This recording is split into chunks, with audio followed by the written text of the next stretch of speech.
Към още един репортаж сега. Над 2500 души у нас се обучават всяка година в 5 българо-германски центъра за професионално обучение в страната.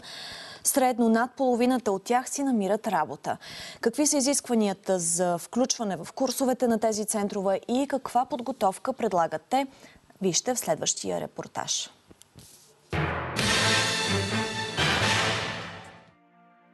Петте българо-германски центъра за професионално обучение се намират в Стара Загора, Плевен, Пазарджик, Царево и Смолян. Камелия Беркова от Стара Загора е завършила обучението си в центъра в града. Това е променило живота й и помогнало да си намери работа. Завършила е железопътния техникум в Горна Оряховица. От 5 години живее в Стара Загора. Работила е известно време в магазин за хранителни стоки, след което останала без работа.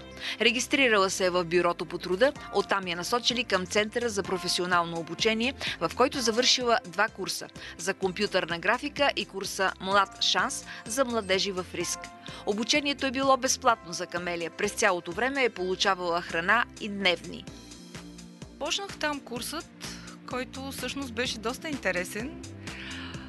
Оттам ни обясняваха, дадоха ни всъщност доста полезни съвети как да се държим, когато отидем на интервю за работа, какво може да ни помогне, за да изглеждаме по-добре в очите на бъдещите ни началници. Убедена съм, че този център, в който бях, и този курс, който изкарах за професионално ориентиране, ми помогна доста в живота.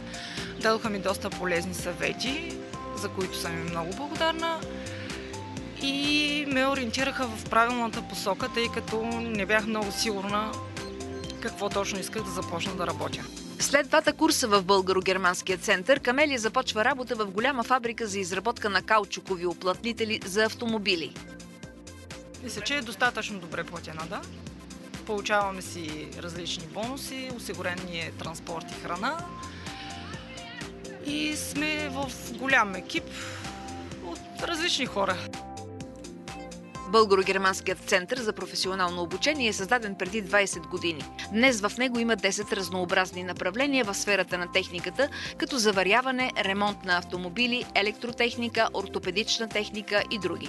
Идеята е да работи в синхрон с бюрото по труда в Стара Загора и така безработни или пък работещи хора да могат да повишават квалификацията си. А след обучението тук да намерят по-добра реализация на пазара на труда. Желаещите могат да се записват през цялата година. След регистрация в бюрото по труда всеки може да избере направление, в което иска да се обучава и да кандидатства за него. Курсовете се провеждат по график през цялата година. А освен безплатен курс, се осигурява стипендия за всеки ден от обучението, безплатно настаняване в общежитие, закуска и средства за транспорт. Центъра и всички българо-германски центрове се явяват една база на Министерството на труда и социалната политика, в която се внедряват иновации. Тук се работи по най-нови методи за обучение, квалификация, използва се най-модерна техника. В курса по логотварство харесва ми много и мисля, че ще си намеря работа по тая професия. Колко продължава? Продължава 2 месеца. Първо теория, после практика, сега в момента сме на практика и най-вече с рецепти. Се работи? Да. 5 центъра в страната са клонове на държавното предприятие Българо-германски център за професионално обучение. На практика те са най-голямата германска инвестиция в областта на професионалното обучение на възрастни в България. Изграждането и дейността им е подпомогната от германски проекти.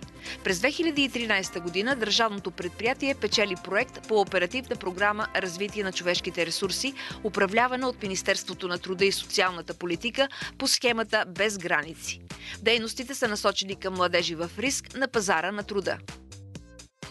В рамките на този проект подготвихме един модел за работа с младежи, които са без образователна степен, без квалификация, с асоциално поведение и други проблеми. С него целим да подобрим ефективността и качеството на професионалното обучение на тези младежи, като преди да ги включим в такова интензивно и скъпоструващо обучение, да ги подготвим за нов ритъм на учене и в последствие на труд.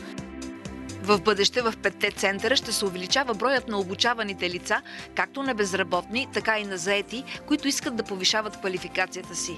Ще се разширява и кръгът на професиите, по които се провежда обучение, като стремежът е това да са най-търсените на пазара на труда.